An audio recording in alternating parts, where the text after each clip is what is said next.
మనం ఇంతకుముందు భక్తుల గురించి మాట్లాడుకుంటా ఉన్నాం కదండి.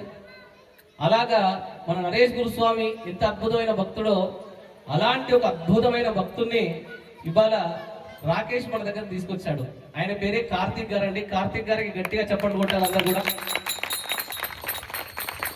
చాలా మంది యూట్యూబ్ లో వాటిలో ఆయన చూస్తుంటారు, కానీ అందరికీ తెలియని విషయం ఏంటంటే వారు ఓల్డ్ సిటీలో ఒక మహా అద్భుతమైన శక్తివంతమైన గుడి మెయింటైన్ చేస్తున్నారండి.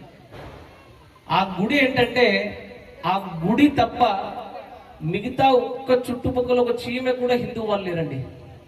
అలాంటి ప్లేస్ లో ఆయన గుడి నడిపిస్తున్నాడంటే ఆయన ధైర్య సాహసాలకి ఆయన శక్తికి అందరూ కూడా గట్టిగా చప్పట్లు కొట్టాలండి. నిజంగా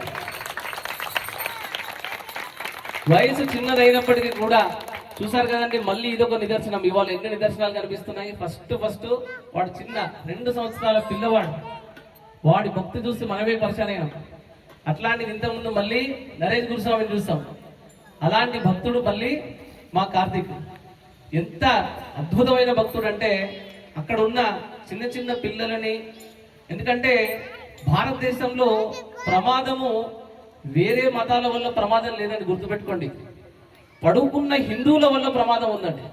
ప్రాబ్లం ఏంటంటే పడుకున్నారు, మనవాడు వస్తుండగా ఎవడు లేచి ముందుకు రాడు, అది మన ప్రాబ్లం. ఆ పడుకున్న హిందువులందరినీ కూడా సోదరులని మనం లేపాలి. అలా లేపాలంటే ఇలాంటి అమ్మవార్లు రావాలి, ఇలాంటి అద్భుతమైన భక్తులు పుట్టాలి.